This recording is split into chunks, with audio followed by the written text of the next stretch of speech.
Happy morning, வணக்கம், காலை வணக்கம்.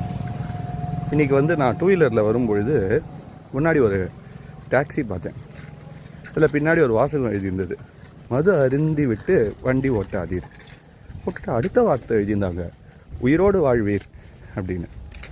I was a bit surprised. எனக்கு ரொம்ப விசித்திரமாக இருந்தது. உயிரோடு இருந்தால் தான் வாழ முடியும், உயிர் பெற்றுனா வாழ முடியாது.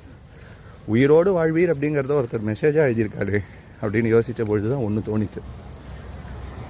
வாழறது ஒன்று, உயிரோடு இருக்கிறது ஒன்று, உயிரோடு இருக்கும்பொழுது வாழறது இன்னொன்று. அப்போ தான் சில பல சுச்சுவேஷன்ஸ் எனக்கு தோணித்து.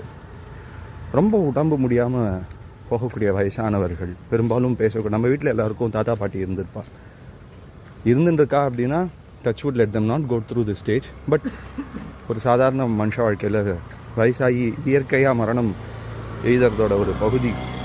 ஏண்டா இருக்கேன் அப்படின்னு பேசக்கூடிய வார்த்தையை கேட்டிருப்போம்.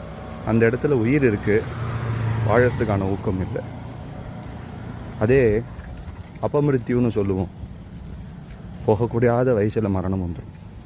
ரொம்ப சின்ன வயசில் எல்லாமே இருக்கும், நல்லா வீடு வாசல் ஃபேமிலி சம்பாத்தியம், ஆனால் வாழ்க்கை முடிஞ்சு போயிடும். வாழ்வதற்கு எல்லாம் இருக்குது, வீடு இல்லாமல் போயிடுது.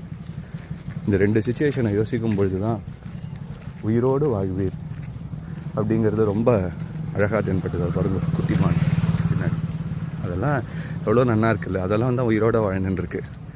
உயிர் ஒன்று, அந்த உயிர் இருக்கும் பொழுது அதை ரசித்து, ஆஹா எத்தனை கோடி இன்பம் வைத்தாய் எங்கும் நிறைந்த இறைவா அப்படின்னு கொடுத்தது வரைக்கும் சந்தோஷமாக இருந்துட்டு தேங்க் பண்ணிட்டு வாழக்கூடியது, அது எத்தனை அழகான விஷயம்.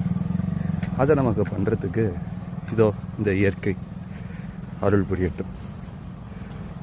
இங்கே மான் நிறையா இருக்குது, நரி நிறையா இருக்குது, குரங்கு நிறையா இருக்குது, பாம்பு நிறையா இருக்குது, கீரி நிறையா இருக்குது. எதுவுமே நம்மளை போல் வாழறது இல்லை. அந்த வேலைக்கு சாப்பிட்றது நிம்மதியாக இருக்குது. நம்மளை போல் வாழறது இல்லை. நம்ம பெருமையாக வாழறோன்னு நினைக்க வேண்டிய ஒரு அறிவு நமக்கு கொடுத்துருக்கிறதா புஸ்தகங்களில் படிக்கிறோம். ஆனால் நம்ம தான் அவளை பார்த்து கற்றுக்க வேண்டியிருக்கு நிறையா. விலங்குகளுக்கு குத்தங்குறை இல்லையே, பசிச்சா வேட்டையாடும், இல்லை மேயும், சாப்பிடும், அடுத்த வேலையை பார்த்துன்னு போயிடும்.